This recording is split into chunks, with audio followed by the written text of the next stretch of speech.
I've read all your books, and I listen to your recordings pretty much on a daily basis. And I don't say that to build up an ego that doesn't exist.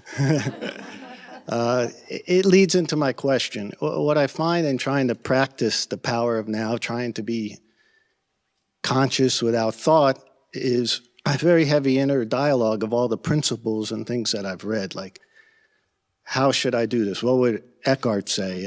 And actually my thought process starts getting more active. And I think I'm losing the presence by that thought process.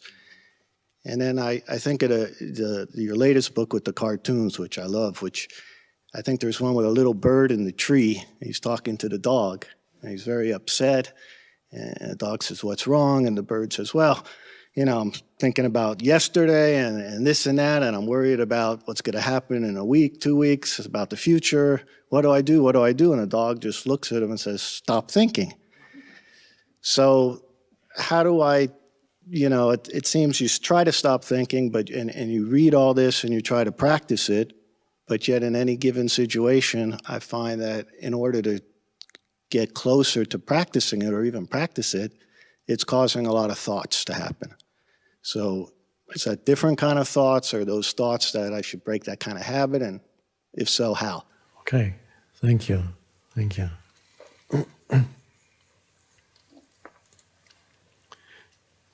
Now, there's a lot of talk these days about, not just talk, actually it's happening, addictions. Many people are addicted to all kinds of things, substances. But one of the greatest addictions, or rather the greatest addiction, you never read about it in the papers, because the people who are addicted to it don't know it. It's the addiction to thinking. It's actually addictive. Can't stop thinking. It's like can't stop drinking, can't stop smoking, can't stop eating, can't stop thinking. Thinking is the greater addiction than any of these. And it's an addiction because it's been a drug, it's been around for so long, and it's a pseudo sense of self. So it's a great reluctance on the part of most people to let go of thinking, which is equated with the state of sleep, to let go of thinking.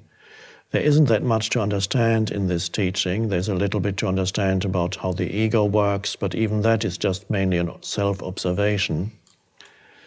The main thing about it is presence. Presence.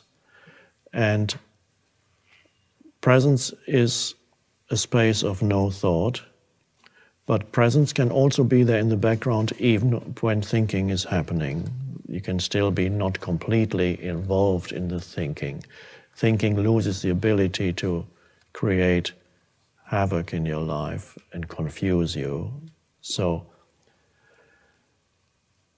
your choice then is not to understand more or to bring some intellectual analysis to the practice, but to practice the state of not thinking, which can be arrived at by various ways, as you probably know. If you don't think about it, just do it. Becoming more aware of the present moment and accept it as it is slows down the overactive mind, is one thing.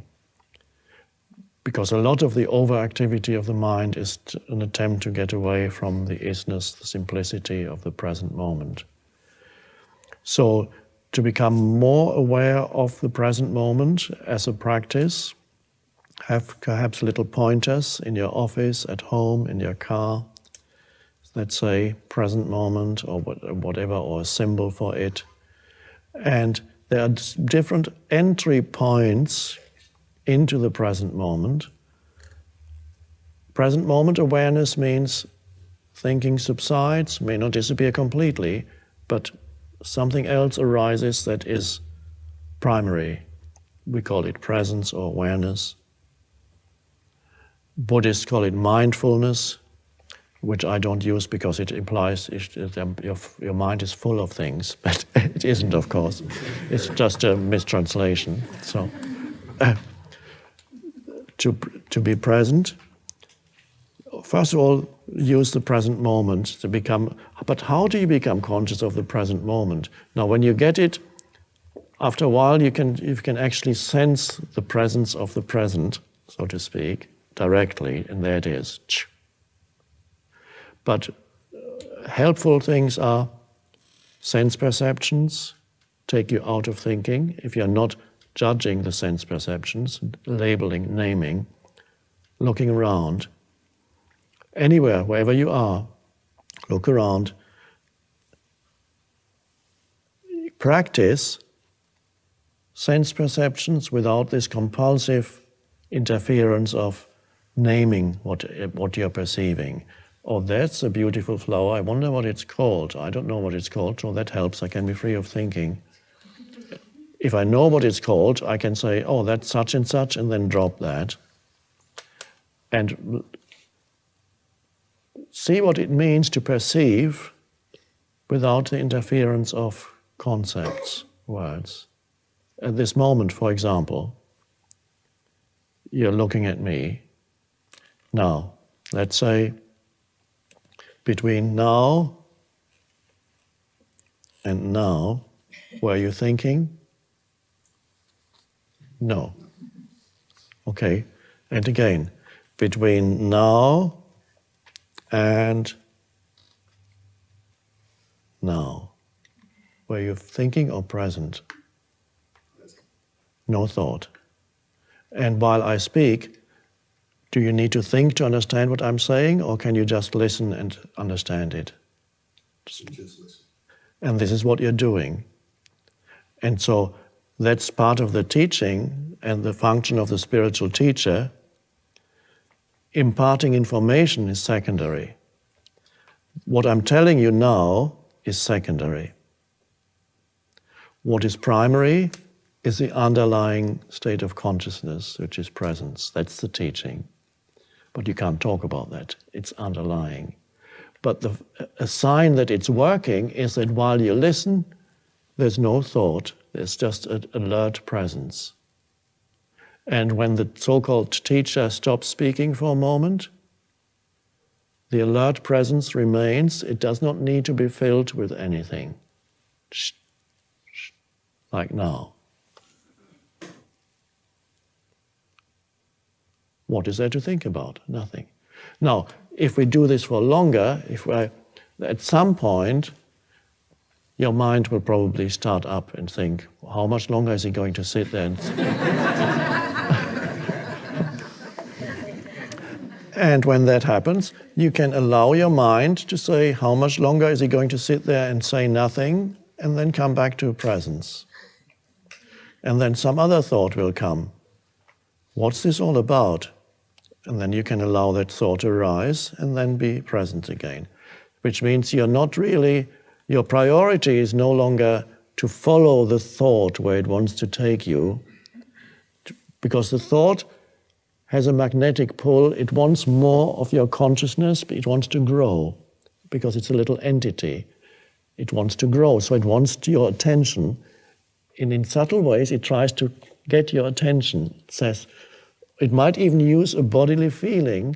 It says, gosh, I'm hungry suddenly. Why didn't I need to eat something? And then you think of what restaurant am I going to afterwards? And so the presence is gone, you are looking for a restaurant in your mind. Which means the thought used as some bodily thing to make thoughts out of it, completely pointless, because you can't find a restaurant because you're standing here. But it can use all kinds of things to manufacture to get your attention. And if you're not careful, if you don't know the mechanism, it's not so much an intellectual understanding, but a simple realization that this is what the mind does. It tries to pull you in. It's fine, that's what it does. Once you know that, you can allow thought to arise without following it where it wants you to go, which is into another bigger thought, and a bigger one. So then you become like my dog when it finds a scent. And then suddenly, even when the dog is off leash, usually she's fine, she just runs around you, but suddenly she picks up a scent, and then she goes off completely unaware of surroundings or anything, and she just follows that. And she could get lost. She goes off to the horizon sometimes, just disappears. And that's, when you follow a thought, it goes like that. You can wake up 20 minutes later, and it started with being a little bit hungry and thinking of a restaurant, and it ends up with thinking about how dreadful your life is.